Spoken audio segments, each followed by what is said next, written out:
So, can I go out? I think it's perfect weather for gardening. No, Coraline. Rain makes mud. Mud makes a mess. You and Dad get paid to write about plants, and you hate dirt. Coraline.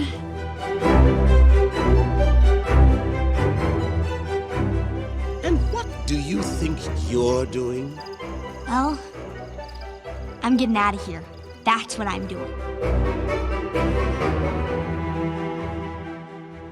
You could stay here forever, if you want to. Really? Sure, we'll sing and play games, and Mother will cook your favorite meals. There's one tiny little thing we need to do. What's that? Well, it's a surprise. Welcome to hell in a cell. Mariya! Hey, James, what's up? We're in another hell. We isekai'd into another hell again. Which one is it? It's the Greek Roman. Which one is it? I forget. Which? We'll just say the Greek one. Yeah, that one. We're in Tartarus. that's where the Titans live. Okay, so freak. Asphodel? No, that Frigg is up north. We're down. Asphodel? You know what? We're just in Hades. It's fine. We're just in Okay. Okay, we have to fight our way out of Tartarus. Yes. And Asphodel and Elysium. All right. He's like, you guys can leave, it's fine. We're just sitting in Hades' thing, just chatting with Zag, just like, sup, how's it going? Pretty shitty for him. How's the escape going, bud? Make it out yet? Oh, you did, but didn't at the same time? All right, cool, got it. Video game reference. Yeah, if those who have played it will get it, and those who haven't, well, go play it. So yeah, who knows if we'll find our way out of this alternate hell that we exist in, which is kinda... I don't know if they even really codified what happens after you, go down the river. The river, Styx. Yeah. I mean, you get processed like everyone coming into hell, and then you are either sent to Elysium or you are sent to, I forget what the other place is called. Let's not go there. Yeah, so you either go to Elysium or you go to Asphodel or you go to hell. Well, great. Unfortunately, we're stuck on the river because none of us have a gold coin. We need two gold coins. I know, we need 2 gold coins. Do you have any gold coins, Mariya? Sorry, fresh out. This hell sucks.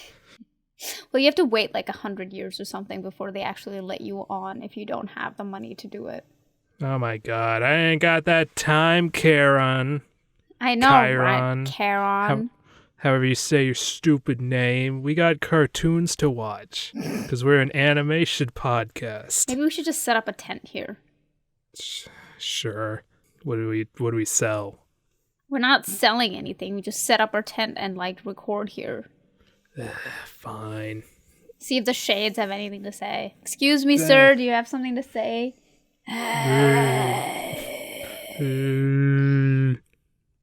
Right? No, it doesn't. Riveting stuff, Brad. Thanks. At least in the other hell, we still can talk. Yep. This is what this podcast is now.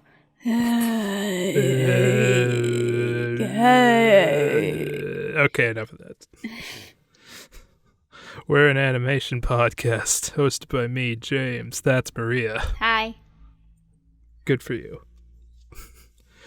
We watch animated TV series, and then we talk about it.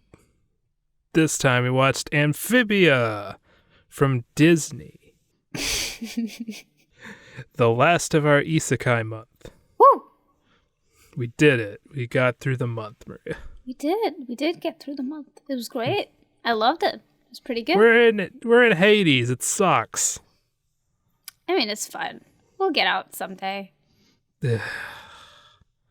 Anyway, we watched Season 1, Episode 10, Toad Tax, written by Michelle Cavan, Storyboarded by Drew Applegate, Cheyenne Curtis, and Kyler Spears.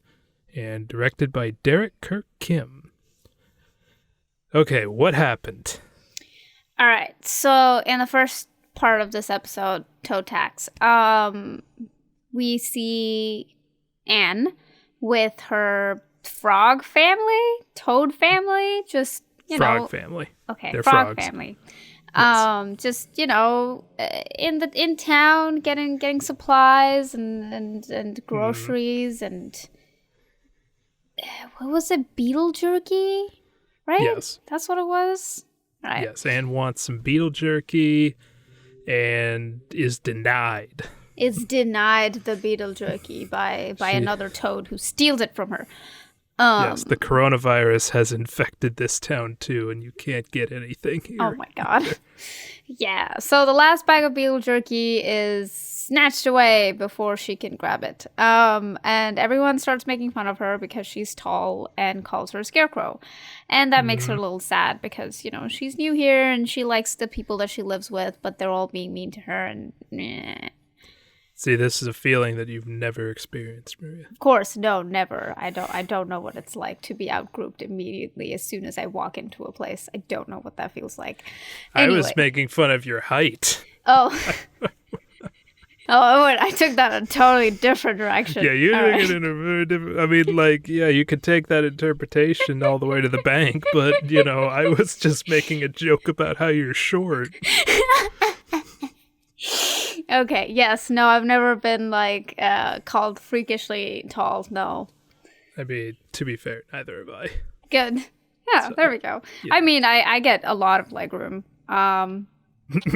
Planes aren't that bad for me. Trains aren't terrible. Cars are great. For me and the person sitting in front of me, because they get to push back and have nice legroom. It's a good time all around. I'm fun-sized. Anyway. Turn that negative into a positive. Exactly. There we go. So, she's trying to earn the respect of the town, which is difficult to come by because what was their motto, James? Slow to... Accept and slower to respect. Do you want to try that again? Slow to accept and slower to respect. What do you mean? You said slept. I said accept. Okay, I'll try that again. You Okay. said slept. All right. I'm sorry, but it's true. Okay. I'll try that again. Okay. Cut out that part.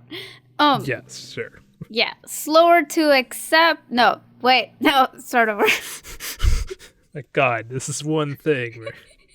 You can do it. Okay, here we go.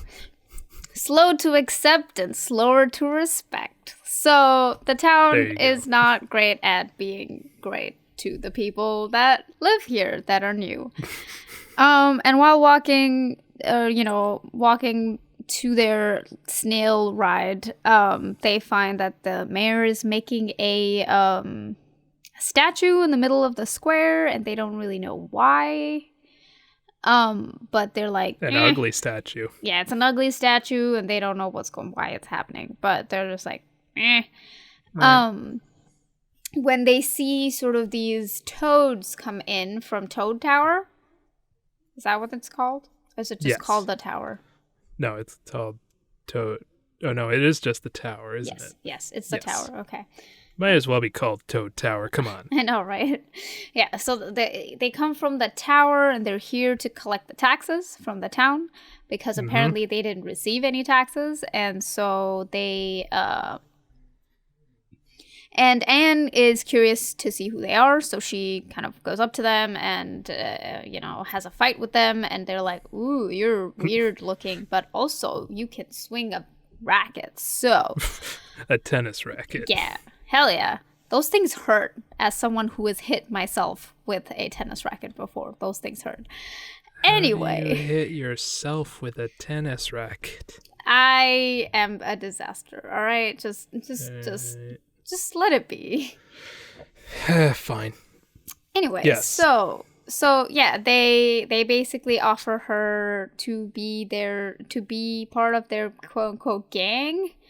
To collect Quote, taxes from people. They're tax collectors, and they basically go around town taking people's things because the list is really long, and even the people that have paid their taxes, the taxes never reach them, so they're just taking everyone's stuff now. But while they're doing that, Anne basically picks up a couple things and leaves it with them. So, the bag of beef jerky from the person when they went to take all of the stuff that this one guy had. Which was not much. Which wasn't much. Looked like he was a scholar of some sort, and those people don't get paid. A scholar. And, like a dog bed or spider bed, I guess, for one of the old lady's pets, or, the walking cane for another guy, like small stuff that they were repossessing that Anne would come back and give to them because she felt bad for everything that was happening. Let's pause here, Mariya. Yeah. Because let's talk about probably the one thing that I want to give the most praise to, and that's the character designs of the frogs. Of everybody. Yeah. No, I quite like them. They're very, very good. I think my favorite is the little frog guy, who's like her friend, the one with the slingshot. Skip. Yes, I love his design. And the little tadpole. I love them both so much. I love them to bits. What about Hop Pop? He's great too. Okay.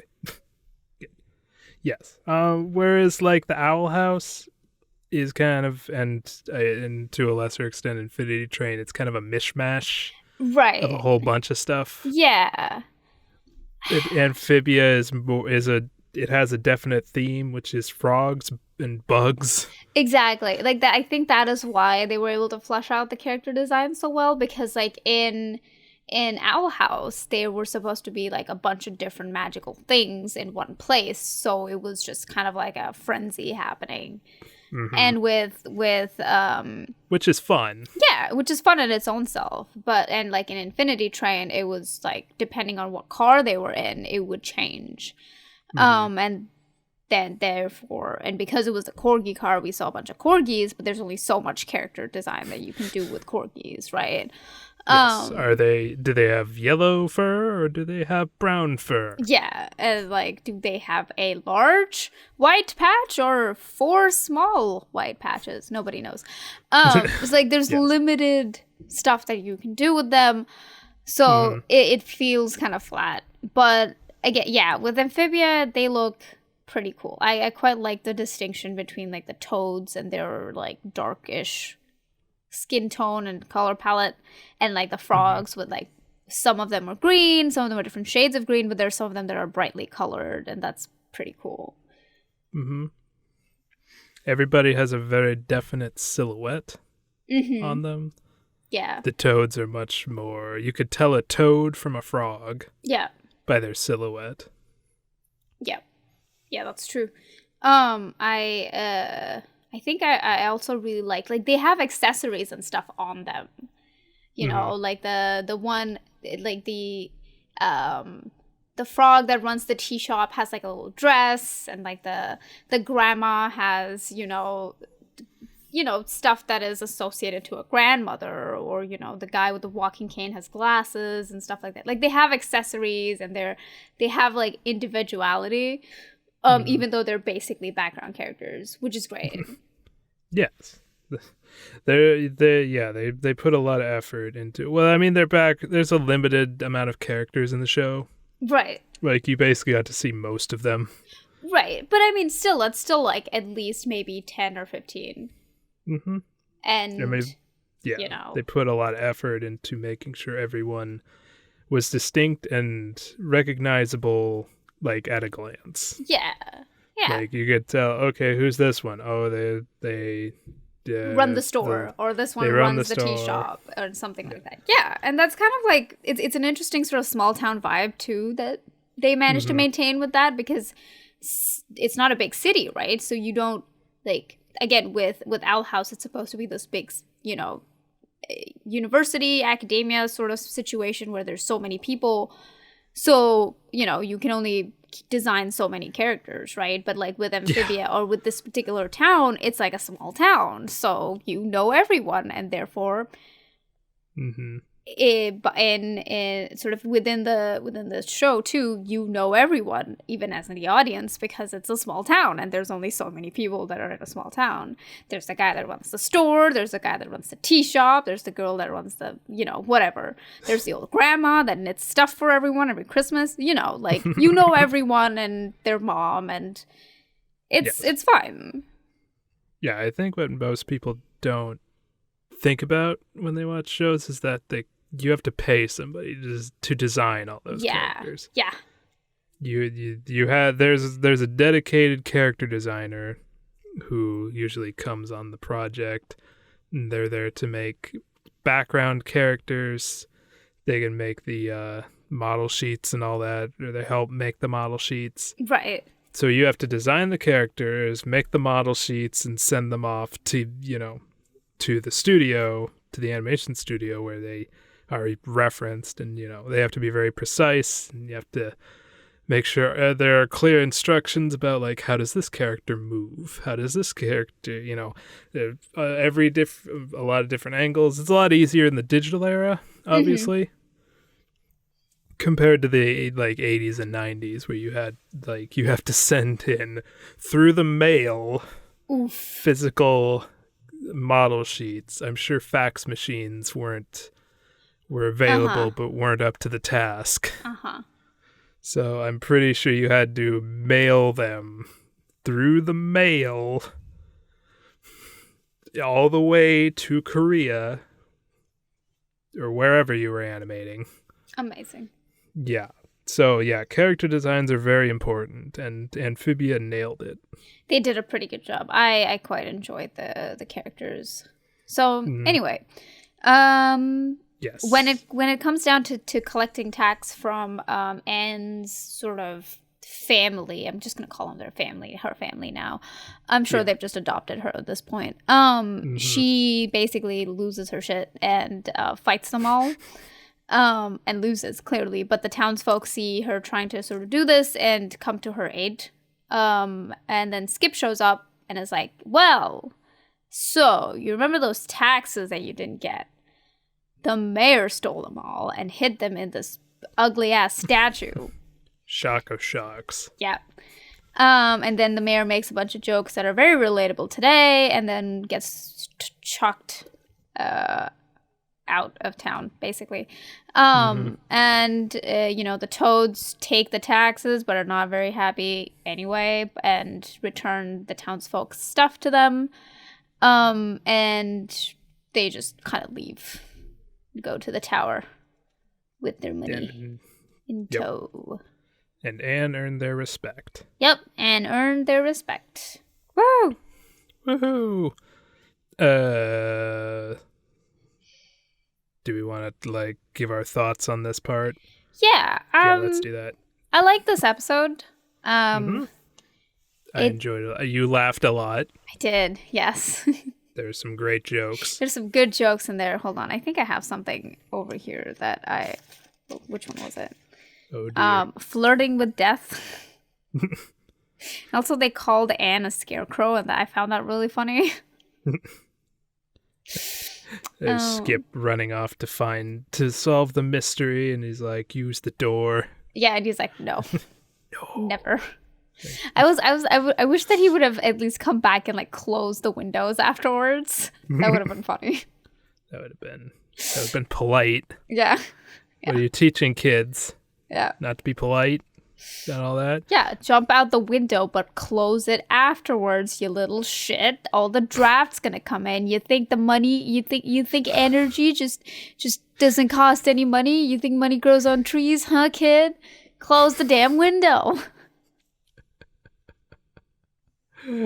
Oh, goodness. Yeah, this is a lot of fun. It was a good episode. Did you follow it? Yeah, no, I was following pretty all right. I do wish I'd seen more of the episodes. But apparently, yeah, she's been living with this family, and that's kind of cute. and adorable. Yep. And yeah, she's an interesting character. I like Anne as a character. She's a good sort of protagonist. She's Thai. She's what? Taiwanese. Oh. Huh. All right then. That's pretty cool. Yes. Yeah. No. Anne's great. I like her. She's again like a good main character, a good protagonist. You know, has heart, but is also like you don't all often get to see. Like I like the way that they structured the fights. Like she isn't helpless. You know, she dual wields. Yeah, she dual wielded. That was friggin' cool. And like you don't often see dual wielding. Well, no, you don't often see female characters like that, right? Like, no. It has to be. You don't see wholesome and a fierce character in the same character often together. Especially a kid. Yeah, exactly. Like a kid, and especially a female, like a girl. Katara. Yeah, Katara. There's an example. Exactly. Like she's great. But again, like Katara-like figures are very rare to come by. And again, the entire the story arc with Avatar is very sort of it has wholesome elements, but like it's a very sort of large scale type of show, right? Like and Katara is not the main character of that show, whereas over here she's the main character, and also she gets to be fucking awesome. She's a pretty big character. I wouldn't say she's not a main character. She's the first character you see in the show. So? She's not the protagonist of the show, though. Yeah, but she's like there's like 5 protagonists in the show. Are you sure about that? They all got so much development and journeys individual journeys that I would say they're all protagonists. All right, sure. Yeah, all right. I'm fighting for you, Katara and Toph and Suki. Suki not so much. I like great. Suki. She's great. She's great. Awesome. That was a great reveal that she's just like, oh yeah, now I'm part of the team. Yep. Yeah, no, she's cool. But anyway, she right, Amphibia, yes. But like again, you don't Katara aside and like those characters aside. Anyway, Avatar is a different phenomenon in itself. But like other than that, there aren't many characters that you see like that. They're either like a total hardened badasses, or they're like ribbon laden, polka dotty, sort of cutesy characters that are there, and they may have a couple moments of you know being cool or whatever, but they're not. They're not the main character, and B, they're also like. Sometimes they're cool, sure, and it's just a way for them to be like, yeah, but this character can do stuff too sometimes, but not always, because that'll take away the spotlight from the main guy. You know, so yeah, no, Anne is a really cool, fun character, and those like fight scenes were very nice. I liked them; they were well. Yeah, we'll talk about the fight scenes in the next one. Oh, okay. Well, yeah, the next one had a little more. But again, like, they were well conducted. I can see why they were like, they moved the camera away when she got beat up. Oh, yeah, they did the old cut. Yeah, they Smash did the good cut. Yeah, they, like, moved the camera and then, like, cut to her just, like, you know. Sword swing down, cut. Yeah. Yeah. And then them in pain. Yep. And you're just like, what? What happened? Show me the pain happen. No. Show me the blood. Show me the gore. It's a Disney show. It's for kids. They're not gonna show you that. No, but not yet. Not yet. But it was a good, well done. And I mean, me as a kid me would have been so happy to see that. Like, kid me would have been jumping up and down on the couch somewhere. Yeah, well, we got crap, and these kids don't even know. Yeah. Yeah, it's a good show. It's a good episode. The second one, Yep. James, do the honors. Yeah. Prison Break, written by Matt Braley and Jack Oh boy. Jack Ferraiolo. Good job, James. Oh made it. boy. Storyboarded by Aaron Austin and Hannah Ayubi? Yep. Ayobi? Something like that. Directed by Bert Yoon. Yoon. Oh yeah, and the show is also created by Matt Braley and released July 2nd, 2019. What happened in this one? So, this one we're in a completely different place, scene. It's dull, it's crappy, it's shitty. Wow. There's a bunch of, like, toads just tonguing each other. You know... Somebody enjoyed that more than we did. For different reasons. Yep. Anyway, so there were toads like tongue wrestling, and clearly we're in sort of like a garrison of sorts. You know, there's toads and armor and whatever. And this one toad specifically, in particular, walks in and sort of has a scar and a cape and way more armor than everyone else. And it basically goes around insulting everyone because he's in charge and everyone else sucks and they're useless and cowards and can't do anything right. And he punches a pillar. To be fair, that's all true. I mean, yes, but that's not how good leaders lead their teams, no matter how shitty your team is. That's fair. Anyway, so I did like the little impact shot when he punches the pillar. that's a good shot. Yeah, I quite like that. They held on it. Very, very good. Very good. Yeah. Then also that toad that was wearing the breastplate as his pants. Oh my god. I mean, I guess it's easier to go to the bathroom now. I don't know. Let's not dwell on this. Yeah, right. Well, he gets taken to the pain room, so. Ooh, the pain room. Yep. Everybody that doesn't pay their taxes gets to spend the weekend with the pain monster. All right. I'm sure there are some people who are into that. That was a Futurama reference. Oh my god. Anyway. Yes. Anyway. Wrong cartoon, James. We'll watch that one day. We will. It's a good one. Yeah. Anyway. So we cut to a prison cell where there is another girl whose name is never said in the entire episode, or is it? No. I don't know. Wait, her it name. is. Don't know her name. I didn't pick it up. Sasha. Oh yeah, Sasha. Never mind. They do say her name. Yes, Sasha. Anyway, Well, so she says it. Okay. Yes, Sasha. She is basically sort of in the same school uniform that Anne is in. So they know each other, but she's a blonde. So you know that they hate each other. That's not true. What is this? Totally Spies? Is it? Yes. Kind of, just better. Were you really disappointed when we watched that? Yeah, so she convinces Percy to become a jester, and he like dons his jingly hat and whatever and says that he's gonna quit his job and become the best and loudest jester in the world.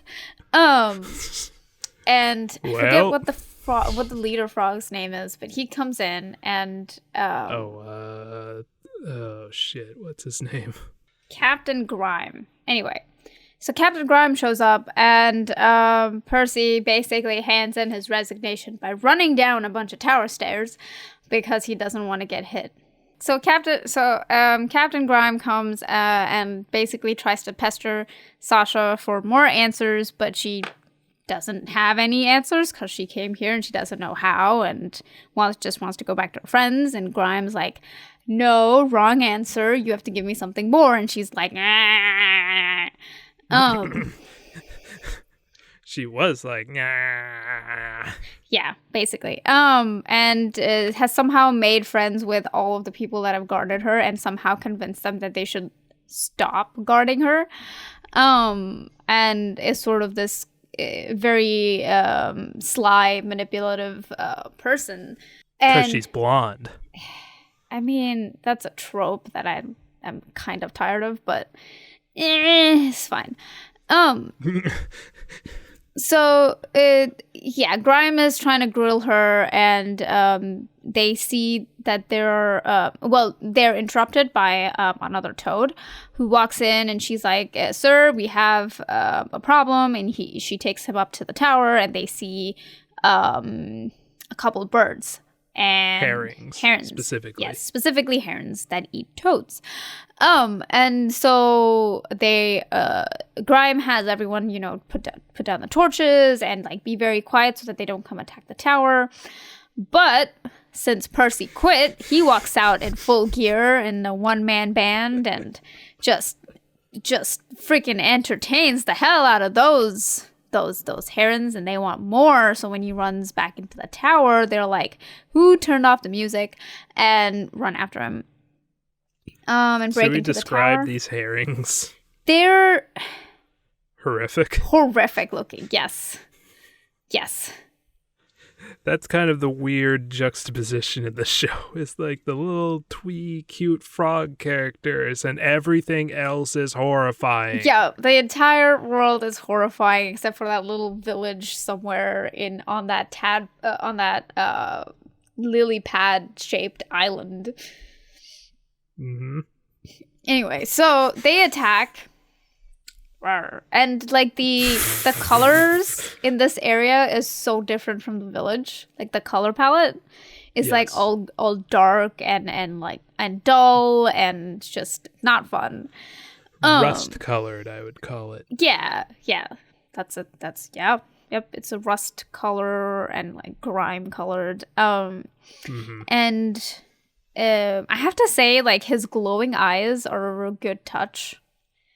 I like the use of glow that they have. Like, they don't have like bright flashes, but they have like those little glowing stuff, like toadstools, or like, Grime's eyes are glowy, and those are very cool. A very easy way to indicate your villain is to not give them very expressive eyes. Yeah. Or pupilless eyes. Yeah. Yeah, he does not have much in the name of eyes except for glowy stuff. Right, yes, glowing, whatever.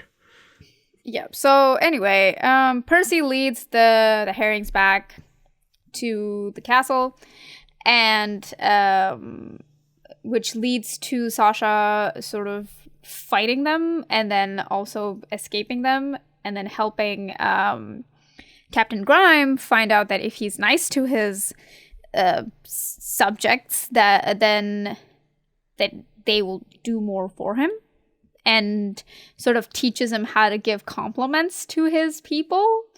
And then they valiantly storm the herrings and poke them with stuff, and they run away. And Captain Grime basically... Well, wait, Mariya, we have to talk about that kick-ass fight scene. Yes, we do have to talk about that kick-ass fight scene. We do, yes. Oh, well, there's not much left in this episode, so I was just going to finish and then... Oh, okay, sure, fine. Yeah. Go ahead. So Captain Grime basically is like, yeah, I'll give you everything that you wanted, and you can become a vagabond and just roam around this place to find your friends, or you can become my lieutenant, and we can take over the world and find your friends. But mostly take over the world. That's priority one. Yes. The other thing, that'll come later. Yeah, exactly. So she decides to stay with him and sort of pulls out a picture of like a Polaroid picture of her and her friends. And we find out that Anne, well, I guess we already knew. I don't know if this is the first time she shows up. But, that's how we know that the three of them sort of ended up here and are separated and are trying to basically find a way to meet the others. Yep. But sort of an interesting juxtaposition to Anne But first, let's talk about the fight scenes, and then we'll talk about that later. We'll talk about other stuff. Yeah. There's a lot to get through. Yep. Okay, fight scenes. Okay, so not a lot because it's not that kind of show. Exactly. Really. Yeah. But what we get is actually really, really, really good. Yeah, it's really good and very powerful. Mm-hmm. A lot of chucking. What's that? A lot of chucking things. There's a lot of chucking things. Yes, that's you gotta make do with what you got. Yeah. But the best one is specifically it's this one single steady shot on Sasha and who's the bad guy? Captain Grimes, just like kicking these two herrings' asses. Yeah, they just like jump and like kick them in the head. They jump and then the camera just stays there. Yeah, as it just watches them like fight and combo move shit. And yeah, it's all just it's so good. Yes, she like tosses her like she's using a club for some reason, despite them having swords before. Whatever, it's fine. It's a choice. Yeah, and then I think he catches the club. Yeah, and she tosses him the club and he catches it and he whacks him the head. It's just very well done. Oh, it's so well done. It's well choreographed. And this is like, kind of a slice of life show. Yeah. Some action-y elements to it. It's classified as a comedy when you search it on Google. But it has some very good fight scenes. Yeah, where did this come from? Excuse me, a kick-ass cheerleading lady just freaking wrecking them physically, as well as having the social intelligence to manipulate a garrison of toads by being nice to them. Yep. You don't see that. You don't get to see that. No. You don't get to see that kind of problem solving often in TV or video games and stuff like that. You don't get to see that. Fair point. Yeah. All right. Let's talk about the cinematography. Yes. There's not a lot in it, but not a lot, not very dramatic ones. No. But there are good ones. Yes. I think probably my favorite thing is that, and take notes, Infinity Train, calling you out even though you're a great show. And anyway. Did you notice that, who was the bad guy again? Captain Grimes. Captain Grimes, did you notice that all of his shots are at a low angle? Yeah. Yep, there you go. Yeah, every time he enters, it's at a low angle. It's very well done. All the other toads are at a high angle shot, so he always looks taller than all of them, even though they're about the same size. Yeah. No, they did a pretty good job of that. They do a good shot of the herrings too. Yes. Oh my god. That was a good shot of them, and then there's also a shot of him of just the general area that they're in and how it looks very dystopian.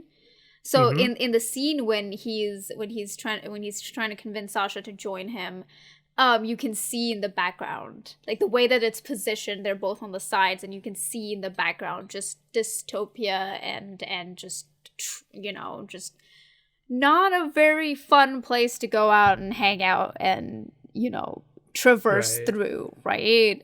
Especially if you're by yourself, it's very formidable to look at. And you're talking about the end, right? Yeah, the ending part when they're standing in the remains of the tower, and then they're just talking, and behind them you can see that the way that it's structured is very well done. Framing, I know, it's almost like composition is important in storytelling. Who'd have thought it? Who would have thought? The other thing I really liked is that Sasha is also shown at a low angle because she's on the ground most of the time. Yeah. But when she's in the panic room and coaching Captain Grimes to be more manipulative, then suddenly she's at a lower angle shot equal to him. Yeah. I think they did a pretty good job of that. Very a good, subtle. good way to establish power relations, very subtly. I think they did a pretty good job. And Sasha's a fun character, very interesting. You know, it's they've taken that sort of blonde cheerleader sort of queen bee trope and given it a little more I wouldn't say heart, but they've given it a little more of a punch. Quite literally in this case. Like she's very emotionally intelligent, and she understands how group mentalities work. You know, you can see that. You can see her use it very explicitly. But you can also see that she's also physically capable. Like she's not using feminine wiles to seduce everyone into doing whatever. She's just being a nice person. And it's a kid's show, Mariya. Well, yeah, but like, are you telling me they haven't done that kind of stuff in kids shows? They do that kind of stuff. Bugs Bunny. All the time. Bugs Bunny. That's all you need to know. Those were made in the 30s. So they were You can't make that argument then. I don't know what happened there. But yes, the payoff for her character is pretty mwah. Yeah. Chef's kiss. Yep. So, Yep. watch the whole show. It's great. Yeah, oh, like did we skip ahead? Wait, did we? Did you? Well, no. I mean, like have. she looks like a promising character. I want to like especially after Toad Tag, sort of seeing her, in seeing this. Anne. After seeing Anne and then seeing Sasha and then sort of realizing that they're not. It wasn't because I didn't see the intro part, right? So I just knew these two as separate characters. And usually when shows like this happen, like there's this character, the one with the heart, and the one that's like kind and nice and whatever, and then there's a manipulative one, and they're usually on two different ends. They're always shown as rivals. So it's an interesting twist to see them being friends, right? They were supposed to be friends, and her trying to use these means that she has, this social and emotional intelligence to sort of twist her way to the top and then use that power to find her friends, right? Again, something that you don't often see. You often see women pitted against each other constantly, especially in shows like this. Like they're always pitted one against the other, and it's always the same kind of like stereotype of the manipulative, the cold-hearted, the bitchy one versus the one that is, maybe socially awkward or just has more morals or, stuff like that. The one with more heart, sort of winning people over slowly and then taking down this cold-hearted bitch or whatever. That's... Or, in the case of Totally Spies, the bitch versus the bitch. Well, yeah. Sorry. I had to... Again, Totally Spies does not have much in the name of character development or anything of the sort. But anyway, sorry. She's just, it's very interesting to now watch to see how these two will eventually meet each other, and it will most likely be in a situation where they're not on the same sides right now. And while, Sasha is not like an evil person or whatever, she's using what she has to get back to her friends. It's very clear from these two episodes that they will both be on different ends of or different sides, and not realize it. Yep. So it's very That's interesting. kind of obvious there. Yeah. Well, yeah, but like, the positioning of these two episodes was very well done to set that up, is what I'm trying to say. Yep. So it's great. I like it. It was a good show, good characters. I like them. I will watch more. Probably. I binged it, Mariya. Really? And that's rare. Oh, Yes. that's good. Nice. I don't like to binge things. But you binged this? I binged this. All It's right. so good. Yeah. Anne is very lovable. I quite like her. And Sasha is very interesting. And lovable in her own sense. Because you can see her switch constantly between, like, when she's trying to be nice to the other toads, and then when she's, like, talking to Grime, who she knows she can't manipulate like that. And so she's very sort of cold and assertive. But, like, way more gentle towards the others. And whether, like, clearly she's using it to manipulate them. And I wouldn't blame her. They stuck her in a cell forever. Yes. But, you know, she's not trying to be evil or get them in trouble, right? She's just trying to find a way out. But the way that she sort of switches between being, like, assertive and you know, very blatant with Grime, and then switching to, like, kind or polite or gentle with the other toads. It's just very well done. The writing is very well done. Yeah. What do you give it? I'd give it I don't think there's anything else. I'd give really it a to good talk about. 4. Mm-hmm. It's a good Same. 4. It's really good. It's a good really show. good I show. quite enjoyed it. I didn't have any, like, the backgrounds were well done. Like, I'd they're say not they very aren't as good as detailed. Yeah, they're not as great as, like, Infinity Train, but it fits the theme. Like, it doesn't feel like the production value is lower for them. No. It just fits the way that the show is designed. Mm-hmm. The character designs were great. You can A+. Yeah, you can see a good story and a story arc being built here. So all in all, just a very, very good show. Quite happy with it. The person who voices Anne is London from Sweet Life of Zack and Cody. If you see that. Oh yeah. Yeah, Oh my she's- goodness. Yeah, she's voicing She's still Anne. a Disney princess. Kind of. Yeah, she's still with Disney. Oh. Yeah. I never. Oh man, I remember not watching that show. What? My I watched that sisters as a watched child. it. Yeah, Brenda Song. She's I don't know. There was something else she was in. I think she's in a couple different things. I haven't actually she came under fire, or she was accusing the director or the producer for Crazy Rich Asians for rejecting her because she wasn't Asian enough or something like that. She wasn't Asian enough. Wow. Well, I don't know I don't know the whole story, and, like, the director was like, "Nah, I let's didn't do not. anything like that or whatever." But, like, I don't know how Let's they not settled it. speculate But on that. yeah, like, I don't know the details, but I know she came in the news for, like, a blip for that. But then, you know, so when I was looking through the cast, I was like, oh, well, that's cool. I like that. So anyway, yeah, just a little bit of Great. trivia for Yeah. y'alls. Good. Great. All right, ready for the news? Yeah. News. We got some news, not a lot, but let's see. What do we got here? We got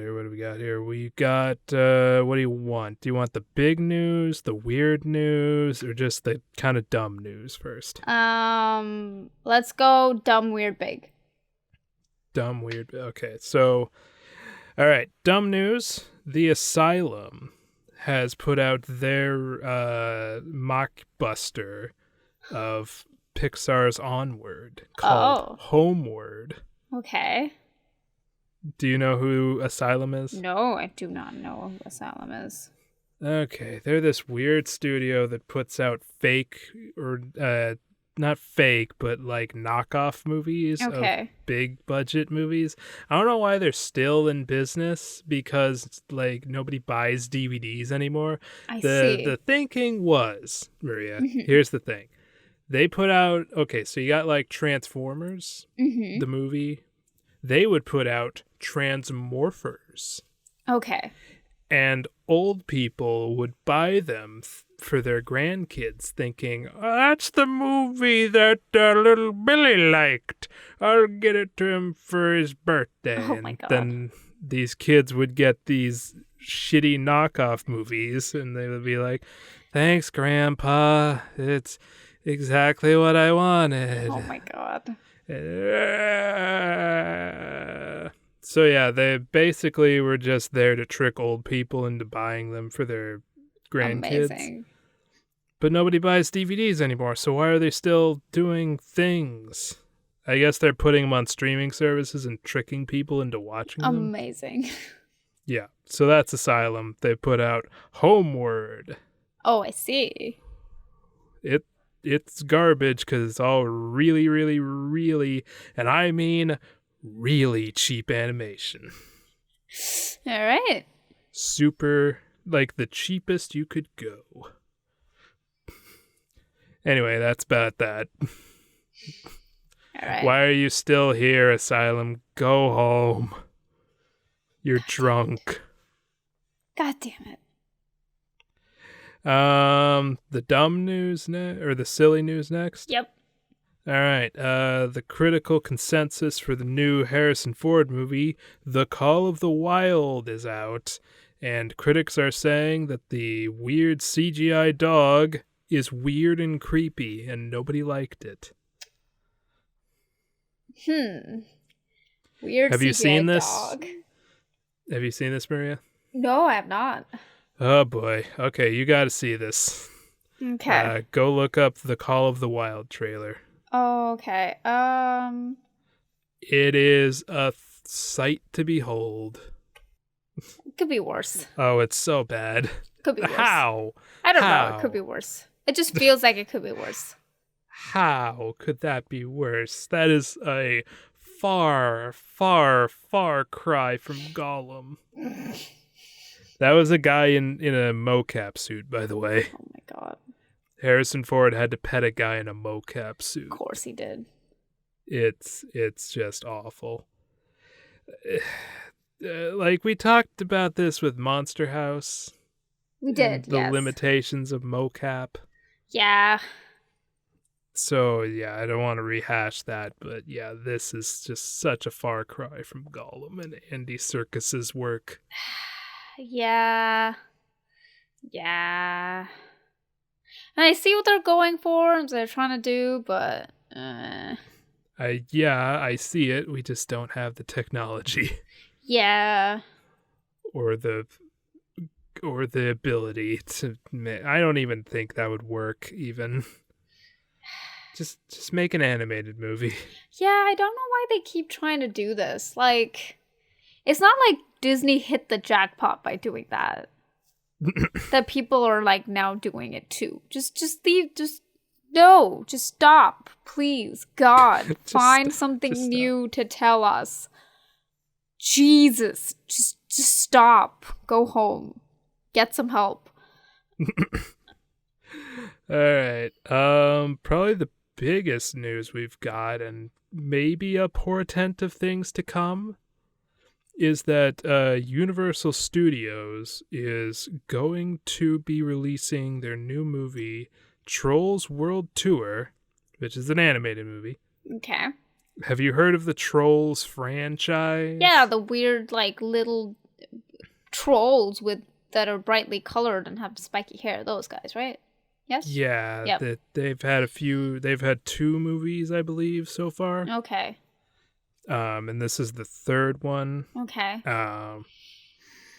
Yeah, they're going to be releasing it video on demand on the same day as the theatrical release. Oh. Because of the coronavirus. Wow. Huh.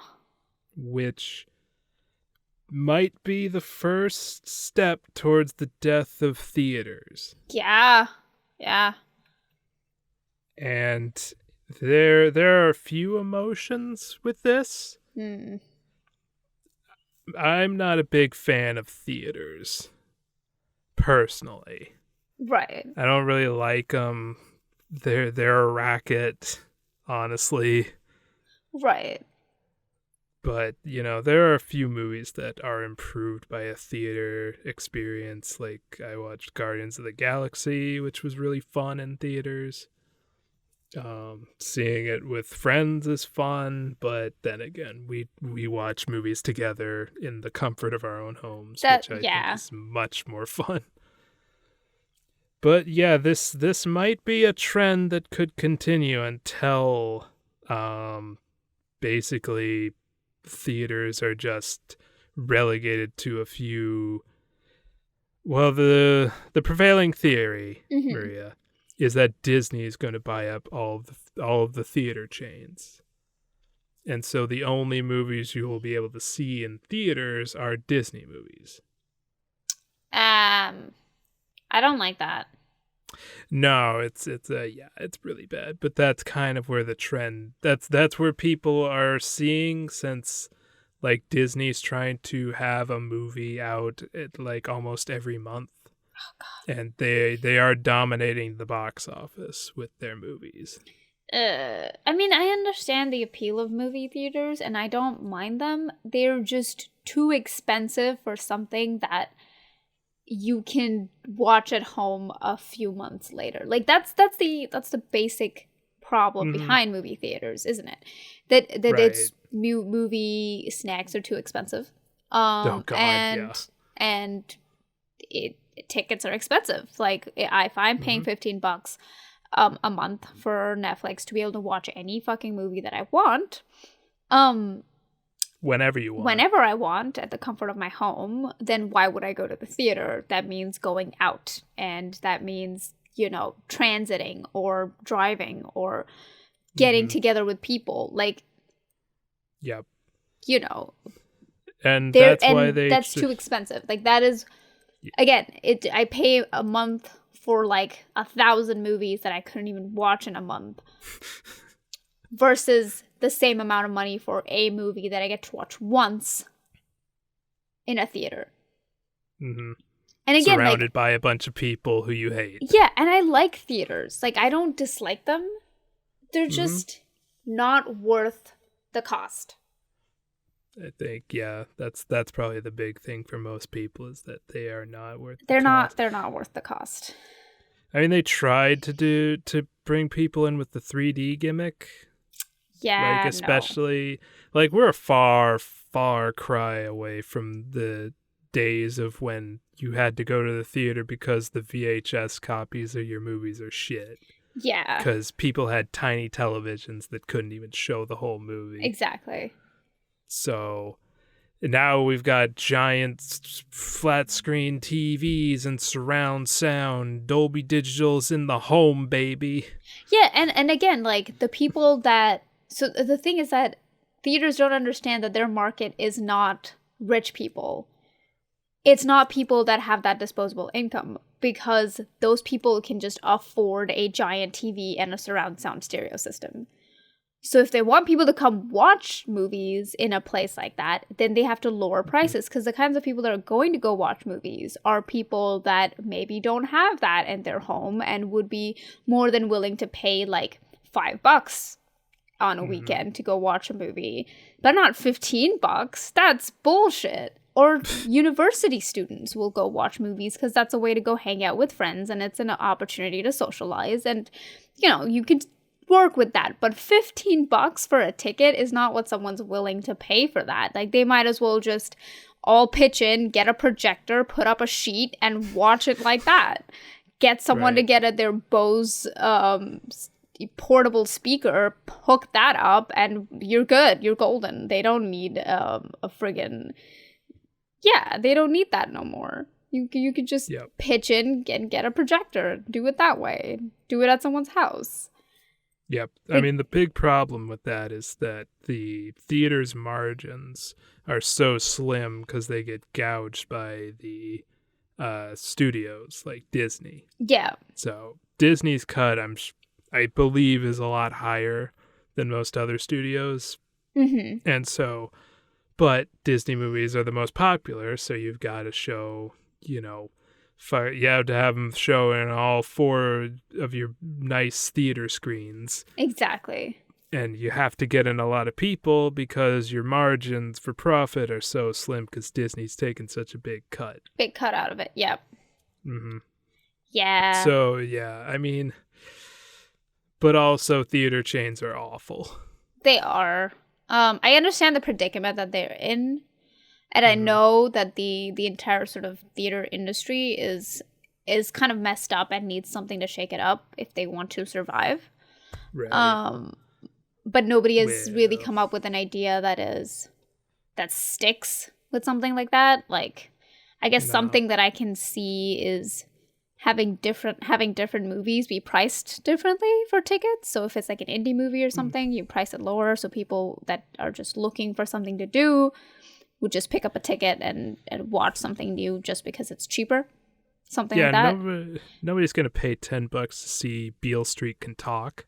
Yeah, like, you know, again, I don't know what the regulations are when it comes to pricing and ticket pricing with theaters and stuff like that. So but again, clearly something needs to be changed if the theater industry wants to survive. And charging like $1 bajillion for a ticket is not the way that they're going to save themselves, as much as it would hurt to lower prices. Keeping them high isn't bringing people in. No. And, you know, the rich people don't want to go to the theater. Exactly. The people that have that kind of money aren't going to go to the theater to watch movies. No. Or they're going to go to the one high-end theater that no other... The peasants can't go to. Exactly. Yeah. It's kind of fucked. Anyway, but yeah, it looks like we're probably going to be seeing a lot more movies put onto on demand. Yeah. Which, yeah, you know, I personally, I'm happy with. That's fair. Like, again, I apparently... wouldn't miss movie theaters that much. I would be sad to see them go, but like, Like I like going to the movies with friends, even though people hate me in the movie theater. but like I like going to the theaters. It's a different kind of vibe. I don't dislike it, but again, like I'd be sad to see it go, but what do you do? Sort of situation. It's kind of like, you know, what can you do? Yeah. I have a bit of news. I guess it's not that much news anymore. But what? Disney I released. wasn't informed of this. Disney released Frozen 2 2 months earlier. Oh shit! I forgot about that. Yeah. On Disney Plus, because they knew that people aren't going to leave, and so might as well. And all those kids are going to be at home. They did it because of the coronavirus. Yeah, they did it because of the coronavirus. They knew that people are going to be home. They knew that kids are going to be home. Oh, God. So, I mean... Fuck you, Disney. They're smart. You got to give them that. They're very, very smart. It's a good move. It's a smart business decision, especially if people were dropping off of Disney Plus, because there's not a lot of shit on there. Yeah. Like, after you watch some of the stuff, like, after a while, it's kind of like, I'm just waiting for Toy Story 4 to drop. It's already on there. It's not. Is it? Yeah. It's not. Wait a minute. It is. Maybe it's not on the Canadian side. Oh, God. Well, it's on the North American one. Well, because we don't get the sequel to oh wait, it is here. I did not know about this. Anyway, she did not know. Anyway, but yeah, like we don't get the Frozen 2 till tomorrow. Damn. But you guys got it early. Woo. Yep. USA, we are broken. Anyway. Yes, you are. What are we doing? But yeah, it's a smart move. From a smart company that is trying to push copyright to 70 years. Oh, God. Give up the mouse, Disney. Give up the mouse. He's not even that, like, he doesn't even make that much money anymore. Just let him be. Let him become Creative Commons. Jeez. Pikachu makes more money than him. Yeah. Just let it go, Disney. Let it go. No, we're not doing that. Mariya, where can they find us? Well, you can find us on Facebook, Instagram, and Twitter at Chaotic Silly.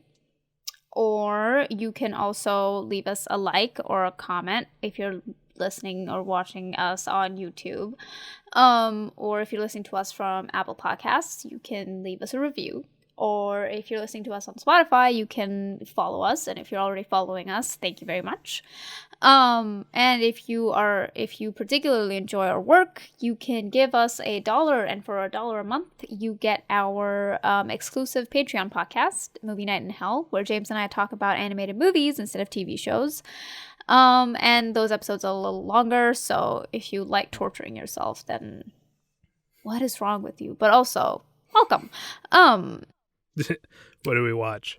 This month we watched Coraline. I remembered this time, James. I thought you were doing a bit. I was, but I decided not to do that this episode. Just to shake it up a little bit, you know. Oh my god. You're shaking it. You're putting out news stories. You're shaking up the bit. I don't even know what's going on anymore. Mwahaha. I'm taking over this podcast. Look at me. Yeah, I'm the right. captain now. Oh my god. Shut up. What about our email address? If you would like to reach out to us in a different way, for whatever reason, shape, or form, you can email us at ljmpodcast@gmail.com. And we will reply as soon as we possibly can, which would be like immediately because we don't get emails. Send us emails. We're sad, lonely people. We get spam. Great. A lot of spam. Well, don't send us spam, please.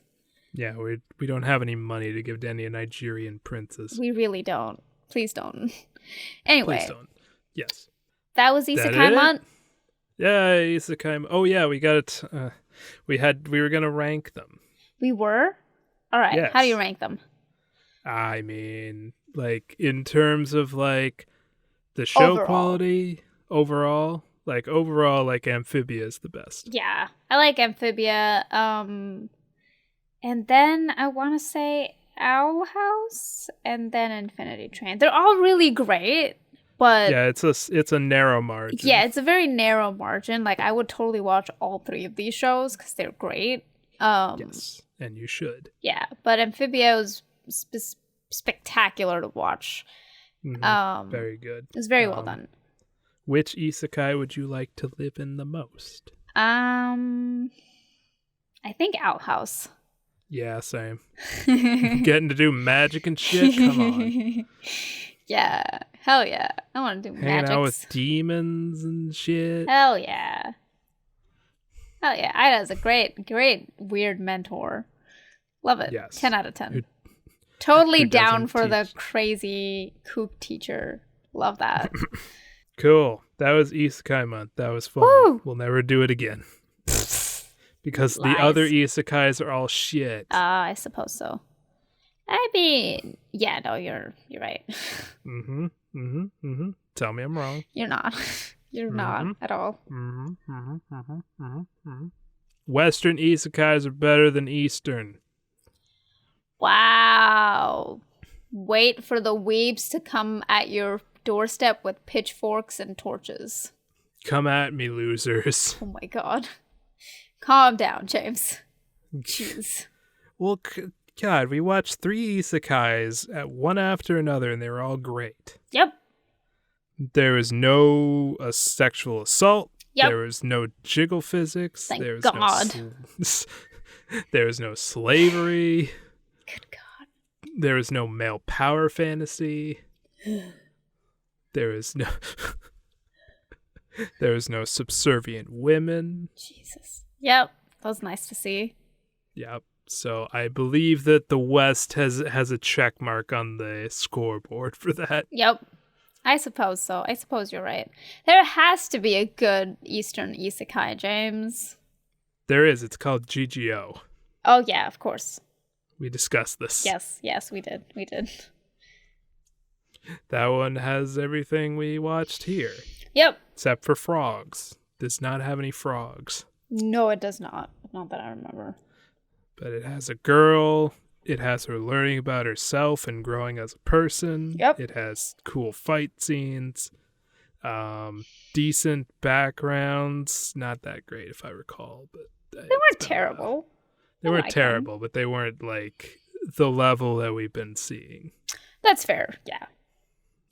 But that's kind of anime in a nutshell. Yeah. Well, no, Fairy Tail had great backgrounds. What am I saying? Yeah. Fairy Tail did. Yeah. I mean, again, you can't have everything, I suppose. Yeah, you can't have everything. But anyway, watch GGO as well. Yep, that was a good show. Yeah. Anyway, That's it. We're done. that's it for Isakai month. We'll see you guys next month. Bye.